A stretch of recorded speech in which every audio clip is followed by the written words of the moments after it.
તો દસે દિશાઓ મંગલ થઈ જાય છે, કારણ કે ભગવાનના નામમાં ખૂબ તાકાત છે, ખૂબ શક્તિ છે. નામ લેનારનું મંગલ થઈ જાય છે. જાણતા તો ઠીક, અજાણતા જો એનું નામ લેવાઈ જાય તોય બેડો પાર થઈ જાય. ભગવાનના નામમાં જેને શ્રદ્ધા છે, જેને વિશ્વાસ છે, ભરોસો છે, એ તો નામ જપી અને તરી ગયા છે, ભવસાગર પાર કરી ગયા. પણ ભગવાનના નામે તો એવા કેટલાયને સુધાર્યા છે, એવા કેટલાયને ગતિ આપી છે, ભવસાગર પાર કર્યા છે કે જેને ભગવાનની હારે કાંઈ લેવા દેવા હતા જ નહીં.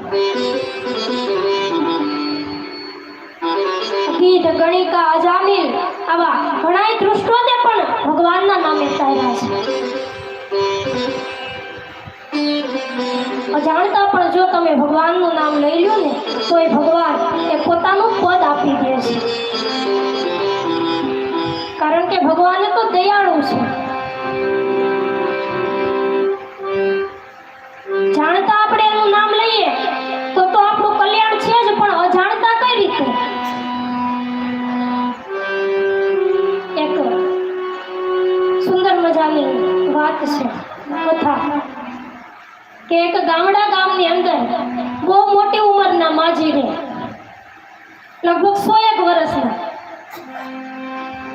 માજીના 100 વર્ષ પૂરા થઈ ગયા, પણ આ માજીએ પોતાની આખી જિંદગીમાં કોઈ દિવસ ભગવાનનું નામ નથી લીધું. હવે એકવાર બન્યું એવું કે ગામમાં ભગવાનના ગુણોની આવી કથા બેઠી, એટલે આખું ગામ એ કથામાં જઈ અને બે કથાને સાંભળે, પણ પેલા માજી કથામાં ન જાય. એટલે ઘરના લોકોએ માજીને કીધું કે માં, આખું ગામ કથામાં જાય છે અને તમે એકલા જ કથામાં નથી જતા, તમે જે એને કથામાં બેસતા હોય તો કેવું સારું લાગે. એટલે માજીનું કઈ મન કથામાં જવાનું નહીં, પણ છોકરાઓએ પરાણે મોકલા.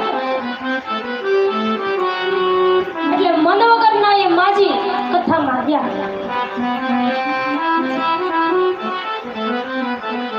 આ માજીને પોતાના જીવનમાં એક લોટી બહુ વાલે, ત્રાંબાની લોટી. એ જ્યાં જાય ત્યાં એ લોટીને ભેગા લેતા જાય. ત્રાંબાની લોટી માજી કોઈ દી રેઠી મૂકે ને, એટલે કથામાં આવ્યા ત્યાં પણ એ લોટી હારે. એટલે આમ કથામાં આવ્યા, માંડવામાં આવી અને એ માજી આમ થાંભલાનો ટેકો લઈને બેઠા. ઘણા લોકો એવા હોય, એ કથામાં આવે મંડપમાં એ થાંભલો જ ગોતતા હોય, ટેકો લઈ અને બેહવા થાય. અને જો કદાચ એકાદું ઝોલું આવી જાય,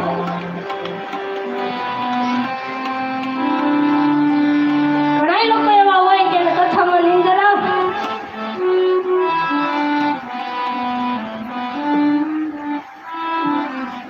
પણ કથામાં કોઈ દિવસ ઝોલું ખાવું ન જોઈએ, જો કે આવી જાય સ્વાભાવિક છે.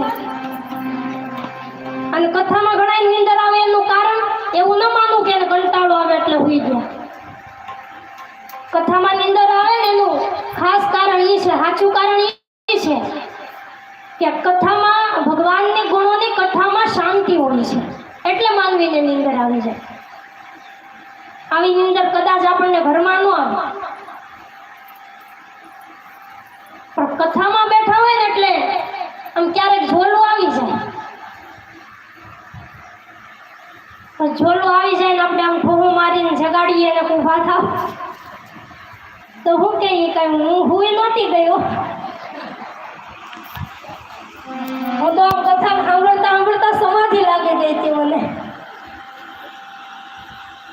પણ કથામાં કોઈ દિવસ ઝોલું ન લ્યો. એનું કારણ કે આપણે કથામાં સત્સંગમાં જઈએ અને જો ને આપણને ઝોલું આવી જાય ને તો આવતા જન્મમાં આપણે સાપ થઈને જન્મ લઈશું. અને જે ઝોલું ખાતો હોય એની બાજુમાં જે બેઠો હોય, ઝોલું ખાનારને જગાડે નહીં ને તો એ આવતા જન્મમાં મદારી થાય. એટલે કદાચ આપણી આજુબાજુમાં જો કોઈ ઝોલું લઈ જાય તો તરત જગાડી દેજો, તારે સાપ ખાવું